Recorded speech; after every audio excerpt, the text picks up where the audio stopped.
Welcome to Show Cover, where we squeeze the bigger picture out of literature. I'm Miriam Ford. And I'm Dalton Gentry. And we're here for this week's review. Dalton, what are we hitting this week? We are doing a short story, and so much of a short story that it is considered flash fiction. Like 800 words, is that what we're looking at? I don't know exactly. I know that this was, I believe I read this in my flash fiction class. Very short piece here. This is Donald Barthelme's The School. Yes. You like this piece? I love this piece. Love this piece. Okay. This was my introduction to Barthelme. This was my introduction to this type of literature. Okay. And it is something that I enjoyed so much that I started. So whenever a writer falls in love with something, he or she is victim to attempting that. Okay. And so this is something that I attempted for a long time. Okay, this is my first Barthelme as well. Couldn't have told you a damn thing about the man until I read this. Yeah. So, do you want to just dive right into this here? Sure. Okay. Very good things. Three good things then. The rhythms of this make it read almost poetically, which is a good thing. Very interesting in a short story. In such few words, a lot of statements are being made here. If you want to dig into this, you're going to find a lot of things going on. And that's great. And that's really hard to do in such a small group of text. And finally, although this is very surreal, it's very comforting. And it's very genuine. And it's very terrifying. Yeah. It's doing a lot of things here, but it has a very surrealist atmosphere in my description of this here. Okay.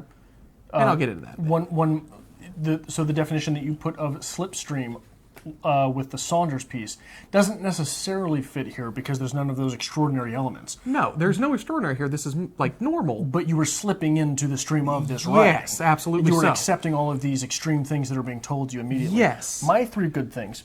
I love George Saunders. Okay. I love Ernest Hemingway. Okay. Donald Barthelme is the maddeningly terse, frustratingly funny child of the two. Okay. I give you that. Number two on good things, this feels like speech without any of the ohs, ums, or ers that creep into Saunders. Okay.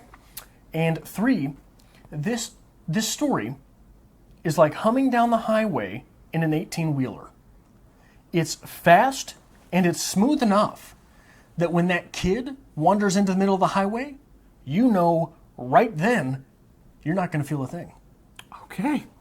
Right? That's a lovely Adrian description. It's always the third good thing that you have. It's just like, it's a lovely little statement you made. Well, the first two are always something that strike me during the reading, and the third is what I get during reflection. Okay, Yeah. okay. Three bad things. The repetitive nature of this can be a bit tiresome. It's just a short text here. It's boom, boom, boom, boom, and it's very repetitive. So it can throw you off a little bit there. What the fuck is he talking about during some of these moments here? And that kind of goes with good and bad, because if you want to dig deeper, there's a lot going on here. But your first read-through of this, which is a quick read, you're like, what are you getting at? It's a little off-putting. Okay. And finally, and this is where I'm going to agree or disagree with you on your saying this feels like a good speech. There is some really weird punctuation in the beginning of this that is very immediate and very off-putting, and then isn't in the rest. So you have like two shifts in voice here, and it's weird. It took me a second to like make that transition. I wasn't a fan. Anyway, your bad things. I love the existential turn at the end, but it makes easy for a layman and the pretentious alike to discredit this type of writing. Okay. Two, I would rather have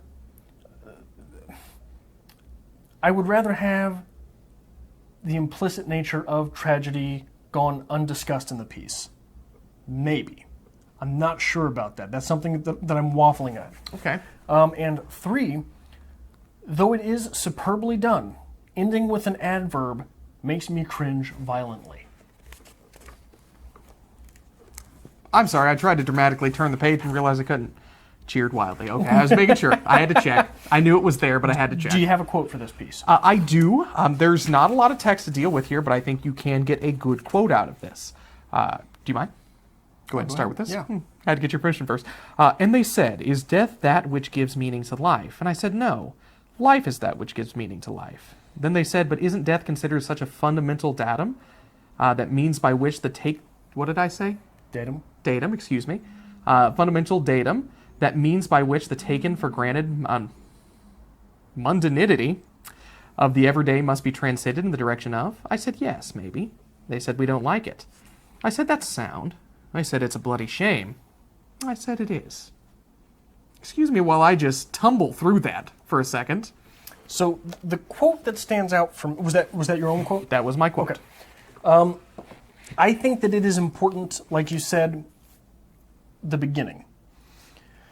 So these first 2 paragraphs are what inundate you to the mundanity of this type of writing. Well, we had all these children out planting trees, see, because we figured that was part of their education, to see how, the root system and also the sense of responsibility, taking care of things, being individually responsible, you know what I mean.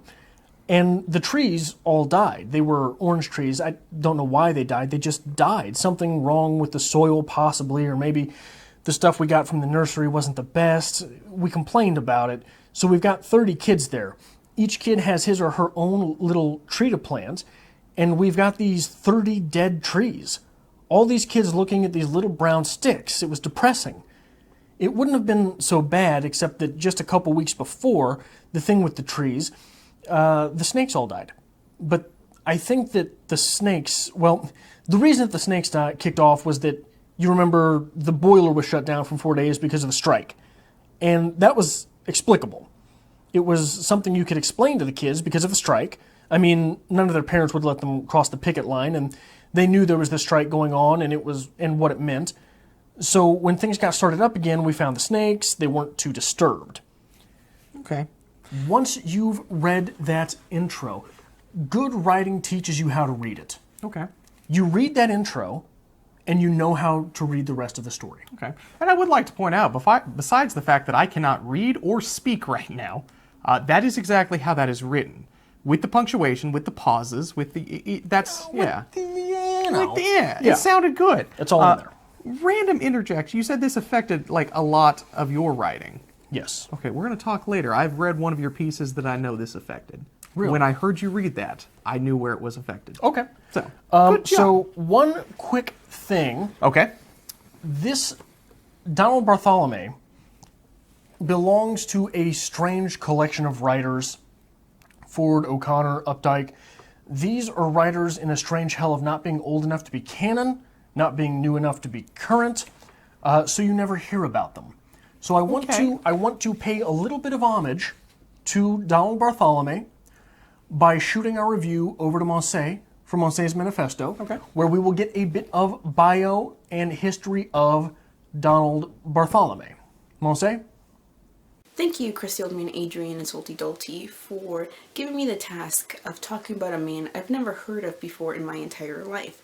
So, like any other millennial, I went on the internet, and now I am an expert, and I know everything. In 1967, Donald Barthelme published this work called Snow White. It is a postmodern work, and through Snow White, he explored American consumerism and the dissatisfaction with the American dream. In 1975, he published another postmodern work called Dead Father. Now, this was probably influenced by his own relationship with his father, and he used absurdist humor and wordplay to explore the different facets of fatherhood. In 1981, Donald Barthelme published a collection called 60 Stories. Now, this was at first very critically acclaimed. They were considering him as influential as Hemingway was in his time. Then, in 1987, he published another collection called 40 Stories, which explored more of his flash fiction. Donald Barthelme had the tendency to avoid traditional and to distance himself from modernism, which had the tendency to reconstruct society with art. So I hope you guys stick around for the rest of the review. I'm sure Adrian and Dalton have very mediocre things to say about this work, and if you want something actually amazing, like something that makes you go, holy crap, this is a thing, this is what I've wanted this whole time, then you should check out my channel at Monse's Manifesto, where there's beauty, there's brain, and there's personality. Now, the only reason I did this was because it was in my contract, and I'm forced to do whatever they tell me to do, otherwise I'm forced to read John Green. And I am above John Green. Like I'm above Adrian because he's so short.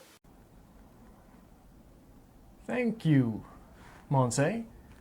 Dalton, what would you like to talk about with the school? Okay. Well, I think the first thing that we need to talk about here is how do you classify this piece? I said earlier that this felt very surreal to me, and I think there are some surrealist tones here. Did we read here what Joyce Carol Oates had to say about this? I did not. Okay. Well, we'd like to do that just Go to ahead. give a little Yeah, introduction here. It's from the Oxford Book of American Short Stories, edited by Joyce Carol Oates. Ironically enough, for the first time ever, we had the same book, just Different older different- editions. Yeah, editions. Fragments are the only forms I trust, Donald Barthelme once said, yet his brilliantly innovated short fictions have the unity of effect of completely imagined prose poems. Their curve is typically the logic of dreams, selecting only the most significant of images and dropping out all else. Like the surrealist Ernst Duchamp? Do you familiar with that one? Duchamp.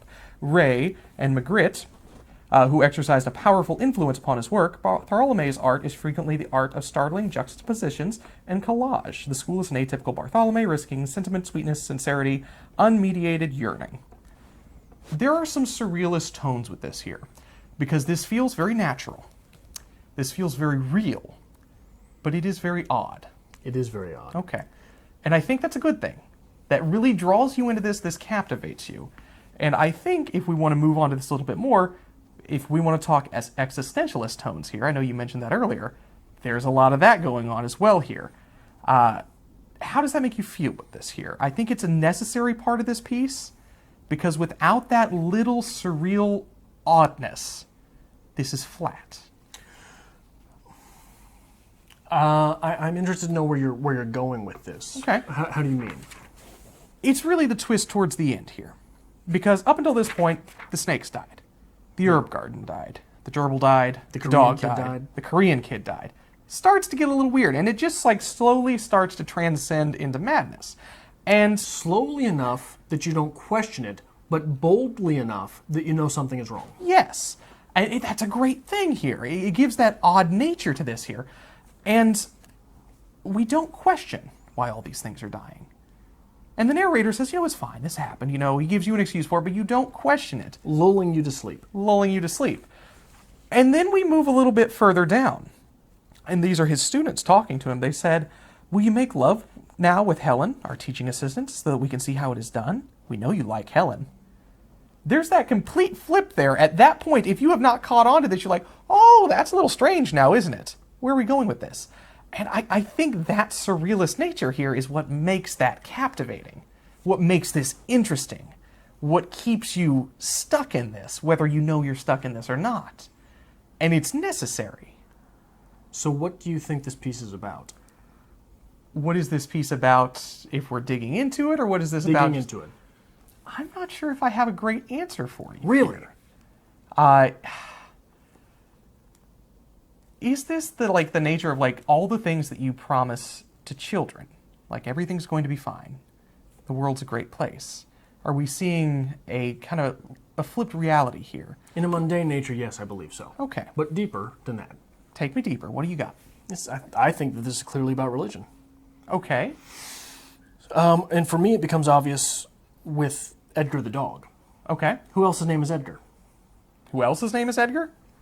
The teacher's name is Edgar. Okay, yes. Do you know what Edgar means? What does Edgar mean? Edgar means rich and powerful. Okay. From the Old English Ed, which meant wealthy, and Gar, which meant spear. So the wealthy and powerful god, which every tribe wants their god to be wealthy and powerful. So at the beginning, they're simply following orders, yes? Okay. The kids are just doing what they're told. And there's overt religious symbolism with trees and snakes, yada, yada, yada. When you get to Edgar the dog, this becomes an idol. Okay. This becomes a sacrifice. Moving forward, it becomes semi-conquistadorian with the Korean child. We're going out into other cultures and trying to spread this faith, trying to grow that way, before finally making demands of God. Okay. So we get the full gamut from old world religion, which is very commandment-based. Do this. Okay, we're doing it. We're doing it. One of the first things that the Jews got in trouble with in the Bible was false gods, right? Like Okay, the whole yeah. deal with Moses, like, look, you've been away for 2 days and now they're worshiping a false god. No false idols. No false idols. False idol dies. Okay. And when you get into especially post World War II, Judaism, there's a large sect of Jews which are, the term is secular Jew, right? They're Jewish by practice, but they don't worship. Okay. And this happens to a lot of religions. There's a lot of secular Christians now, right? Okay. People who consider themselves Christian. They don't go to church. They They'll go to church. Yeah. Okay. You know, All right. they go on Easter, they go on Christmas, Yeah. right? So what happens at the end is that we're making demands of God. You know what? Why don't you show us how to make love? All right. You know, why don't you tell us about this? Interesting. How does that work? Interesting. You know? So I think that this not only covers religion, but covers the evolution of religiosity. And we're growing with these children as we read along. We see them take things into their own hands, and it's really with the dog. Okay. Every now and then when we read a piece, like, you'll just shoot me, you're like, hey, I really, really like this piece. And, like, it's at that point I know I'm like, okay, whatever you write down here, whatever you want to say, you know, you're going to get your chance, but he's going to be running with something here. When he says he enjoys it, he's going to be running with something. So Yeah. I kind of figured I'd let you run a little bit here. Yeah. I did want to talk about the surrealism. I did want to bring out this is very existentialist, and I feel like there is a lot of influence through, like, Sartre, Camus, things like that. This gave me a very Stranger vibe about it. Sure. And maybe it's just me specifically, but I remember with The Stranger, like, I delved into the information on it. Like, I had it figured out. And I came in, I had pages of notes with facts and dates and all kinds of things. And I finished, and you're like, okay, yeah, whatever. Let me finish this part here. Well, that was nice. That was nice. That was pretty, wasn't it? But that is an interesting take on that. I didn't delve into that. You name those people again that you thought were influences on this. Sartre and Camus. Sartre and Camus. Yes. So when you look at your own life, your formative years, when you think about the influence which play heavily into the things which you notice in life, Okay. from whence do those things come? Your adolescence? Childhood, adolescence, when you're little, right? Yeah. Flip back and tell me what year Donald Barthelme was born. 1931. Huh. Huh. And that's something. So those things would have been going on right as... And that's something. Right. I keep calling this like surrealist fiction, and there is a little bit of absurdism as well. This is a strange piece. And like I said, in one of my bad things here, there's a lot of Dalton here saying, what the fuck are you getting at here? Because I know there's something underlying here that you're wanting to poke at, you're wanting to get at, but what are you pushing for here? So the idea of religion's a good thing to bring up. I like that. Here's a question on... So the first charge of a writer is to be entertaining. Okay. You were questioning, you said the whole time you were reading this, yeah, but what's this about? But did you ever want to stop reading it? No. And if you're reading this for enjoyment, I think you're going to enjoy this piece. It's very quick. It's funny.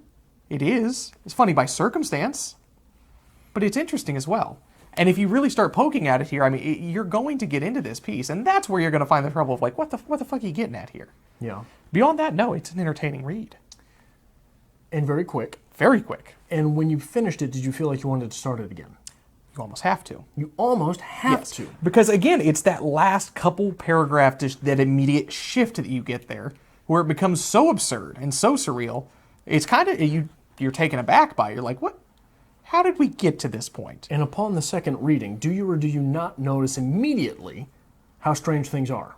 Things are very strange. So it's like a dream in that in the middle of a dream, you don't realize how weird things are. Yeah, thank you, Joyce Carol Oates. But when you wake up, what the hell was I doing swimming at Walmart? Okay. You know, it's one of those things. Everything makes sense the first time through, but when you look back on it, you're like, oh, wait a second. Yeah. Okay. Okay, I like that. That's a good way to put it. This does make me want to read more Barthelme. So I think this was a good introduction to that because this is the first time I've read him.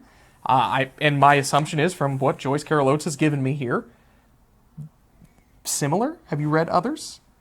I've not read much Barthelme. Okay, I would hope and assume it would be similar to this. But this is good. I did enjoy this. I'm going to say not as much as you, but I did enjoy this quite a bit. Really? You wouldn't find... If you were to sit down and write a story right after reading this, do you think this would influence you? Yeah. In a positive fashion? Positive, yes. Like, for example, it's well known on the channel that I hate Harry Potter. If I sit down to write after reading Harry Potter, I try to write the opposite of Harry Potter. Okay. I think anytime you sit down to write, whatever you read last is going to leak its way into your writing.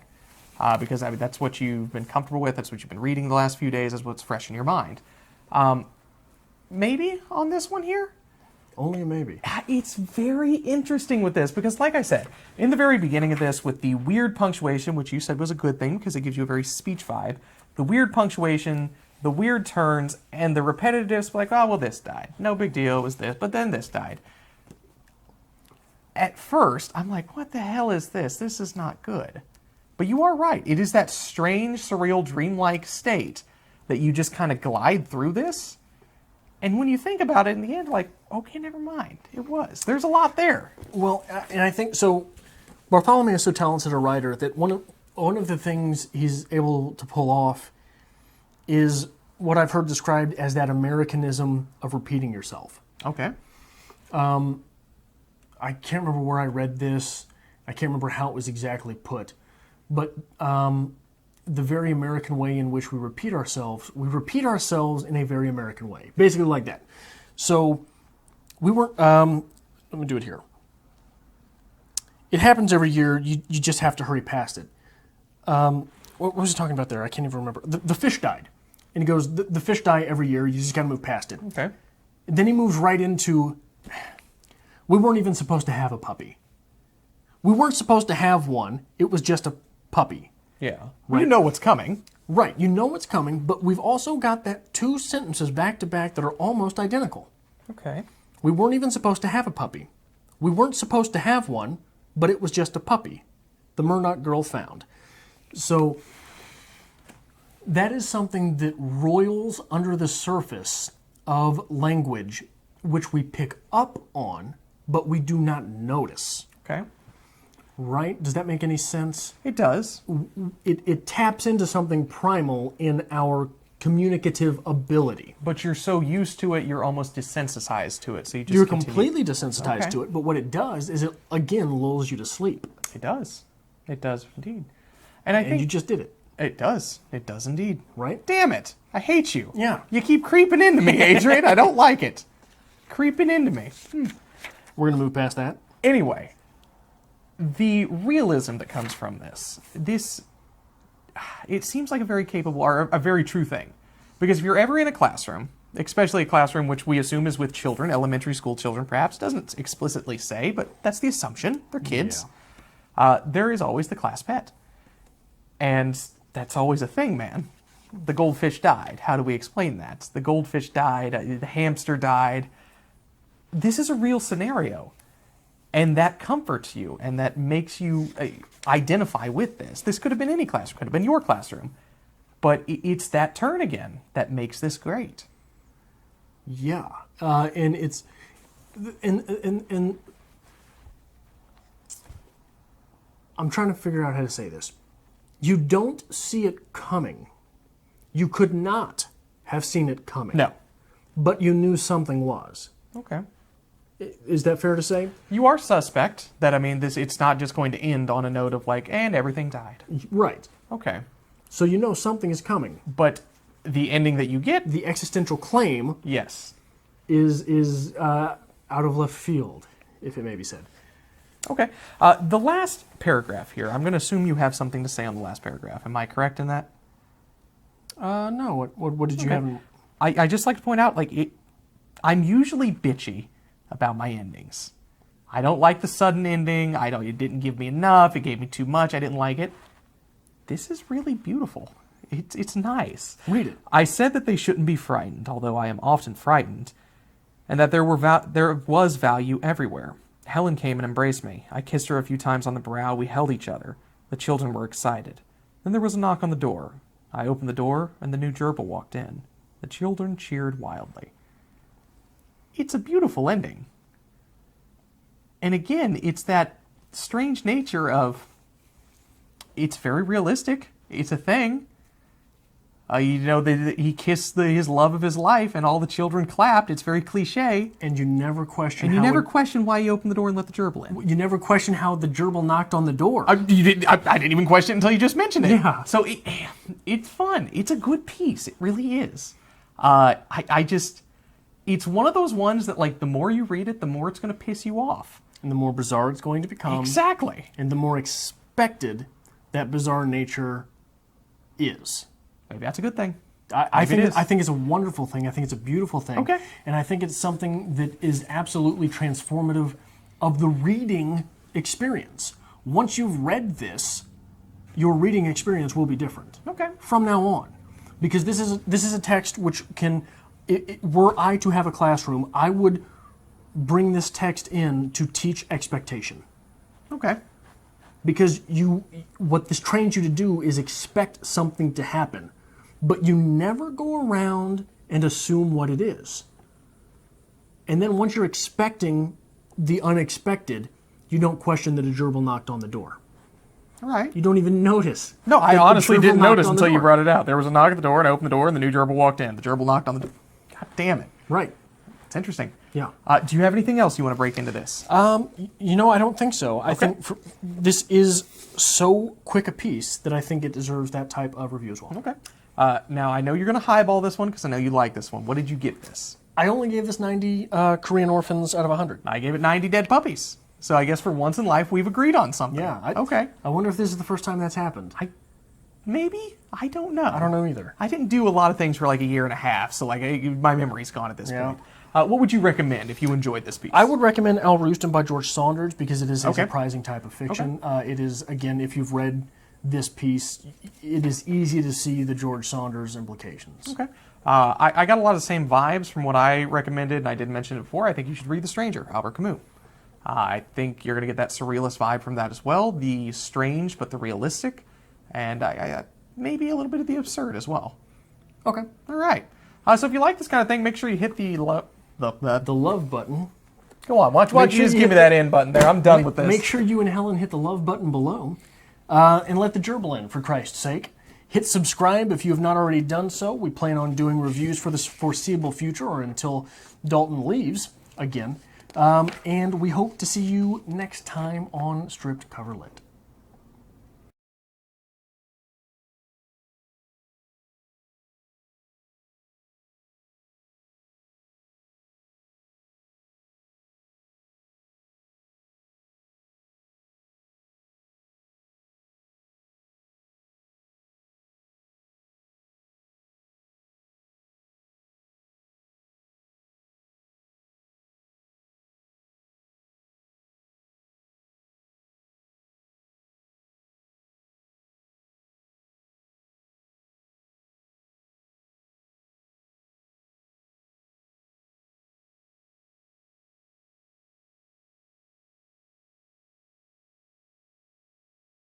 Say something, Monse.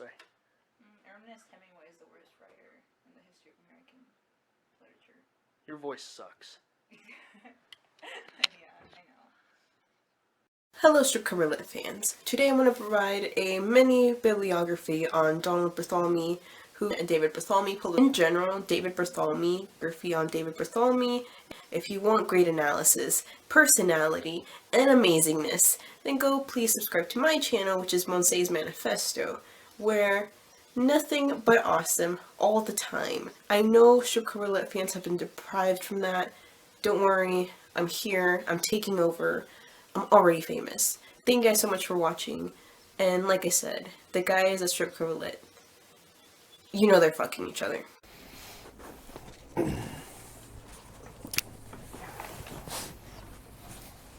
Appreciate how we used to keep this nice and clear and like, not so much. We never had it before. For the first couple weeks, it was nice and clear. Barthelme? Barthelme. Okay.